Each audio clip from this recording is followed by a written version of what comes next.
চাওক আজি আমি আখিৰুজ্জামানৰ ঘৰত প্ৰায়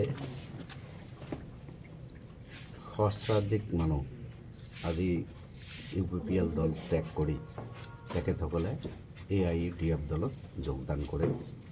আমি আন্তৰিকতাৰে তেখেতসকলক আমি আগুৱাই লৈছোঁ আৰু আমি UDF দলত থকা ব্যক্তিসকলে যোগ্যতা অনুযায়ী প্ৰতিজন ব্যক্তিক সন্মানীয় পদত অধিষ্ঠিত কৰাম, এইটো দলেৰে এটা আমাৰ প্ৰতিশ্ৰুতি আছে আৰু সেই হিচাপত আমি আগন্তুক দিনত কাম কৰি যাম।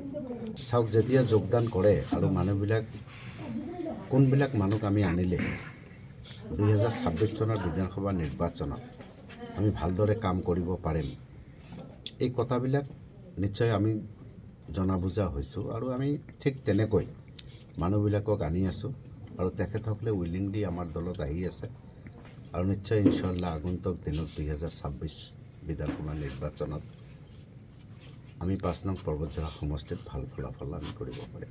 চাওক, BPF দলৰ MCL তেখেতসকলে গঠন কৰিছে, এইটো নিশ্চয় আমাৰ মুছলিম ভাইসকলে তেখেতসকলক যথেষ্ট ভোট প্ৰদান কৰি BPF দল গঠন কৰিছে, কিন্তু বিধানসভা নিৰ্বাচন বহুত বেলেগ আৰু নিৰ্বাচনটো বিধানসভা নিৰ্বাচনত তেখেতসকলে কোন দলটো কৰিব আৰু তেখেতসকলৰ এইটো ব্যক্তিগত কথা আৰু নিশ্চয় UPPL কৰা ব্যক্তিসকল আৰু BPFৰো কিছু সংখ্যক ব্যক্তি বিভিন্ন জেগাত আমি কৰি আছোঁ, তেখেতসকলৰ UDF দলৰ লগত কাম কৰিব তেখেতসকলে প্ৰতিশ্ৰুতি দিছে।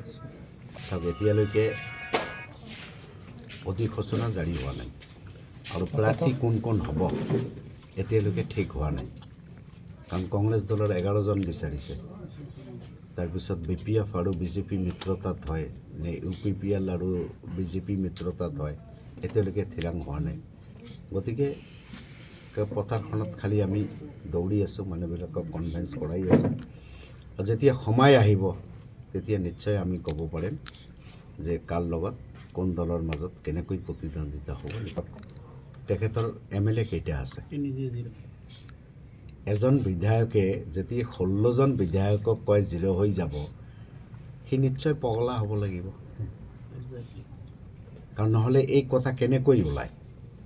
আৰু মই ধিক্কাৰ দিছোঁ অখিল গগৈ ডাঙৰীয়াক, সেইদিনা এটা তেখেতসকলে নিৰ্বাচনী প্ৰচাৰত বা ৰাইজৰ সন্মুখত মিটিঙত বদৰুদ্দিন আজমলক বস্তাত মেৰুৱাই ব্ৰহ্মপুত্ৰত দলিয়াই দিব বুলি কথাষাৰ কোৱাত আমি তেখেতক ধিক্কাৰ দিছোঁ। এইবিলাক কথা যিজন ব্যক্তিয়ে নহয়, এটা প্ৰতিষ্ঠান বদৰুদ্দিন আজমল চাহাব, সেই ব্যক্তিৰ এগেইনষ্টত এনেকুৱা কথা কোৱাটো একদম একেবাৰে উচিত নহয় আৰু অসাংবিধানিক।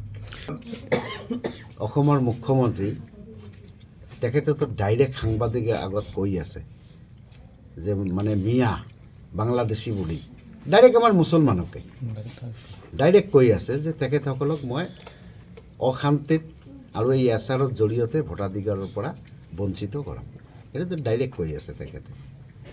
কিন্তু আজি এই প্লেনক আমি নস্যাৎ কৰাৰ কাৰণে সংবিধানৰ জৰিয়তে আমি নিশ্চয় মহামান্য আদালতত আমি গোচৰ তৰিম। UDF দলৰ মুৰব্বী বদৰুদ্দিন আজমল চাহাবে তেখেতে কৈছে যে যিসকল ভাৰতীয় নাগৰিক আমাৰ অসমৰ বাসিন্দা তেখেতসকলৰ প্ৰতি এচাৰৰ জৰিয়তে যিটো অন্যায় কৰা হ'ব বা হোৱাৰ পৰিকল্পনা কৰি আছে, যদি তেনেকুৱা কিবা হয় আমি আদালতৰ কাষ চাপিম। মোৰ নাম আখতাৰুজ্জামান আৰু মই পৰ্বতঝৰা ডিষ্ট্ৰিক্ট UPPLৰ এক্স জেনেৰেল ছেক্ৰেটাৰী তথা এক্স ভাইচ প্ৰেছিডেণ্ট। মই সুদীৰ্ঘ 10 বছৰমান মই পৰ্বতঝৰা ডিষ্ট্ৰিক্ট UPPLতে আছিলোঁ আৰু জন্মলগ্নৰ পৰা মই UPPL দলটো মই কৰি আহিছিলোঁ। আজি মই আমাৰ AIUDF দলৰ আমাৰ বদৰুদ্দিন আজমল চাহাব তথা আমাৰ গোলকগঞ্জ সমষ্টিৰ এক্স বিধায়ক আবু তাহেৰ বেপাৰী ছাৰৰ মানে তেখেতৰ মানে যি নেতৃত্ব তথা তেখেতে যি ধৰণৰ মানে AIUDF দলটো যেনেকৈ চলাই আছে, তেখেতৰ নেতৃত্ব চাইখিনিয়ে মই আজি এই AIUDF দলত মই যোগদান কৰিলোঁ আৰু আগন্তুক দিনত পৰ্বতঝৰাত আমাৰ যিবিলাক মানে UPPLৰ যিবিলাক মানে ৱাৰ্কাৰ তথা লিডাৰ আছে, সিহঁতেও আমাৰ লগত যোগাযোগ কৰি আছে আৰু ভৱিষ্যতত আমাৰ লগত AIUDF দল কৰিব বুলি আমাক মানে এটা আস্থা বা বিশ্বাস দিছে। ধৰক প্ৰায় 100জন মান মানুহ হ'ব। ইয়াৰ পিছত লাহে লাহে আৰু বাঢ়িব। আপোনালোকে সাংবাদিক বন্ধুসকল আপোনালোকে চাব আৰু লাহে লাহে পৰ্বতঝৰাত বা পৰ্বতঝৰা LACত মানে আমাৰ AIUDF দলটো কিমান শক্তিশালী হ'ব সেইটো আগন্তুক ইলেকশ্যন অহাৰ লগে লগে আপোনালোকে গম পাব।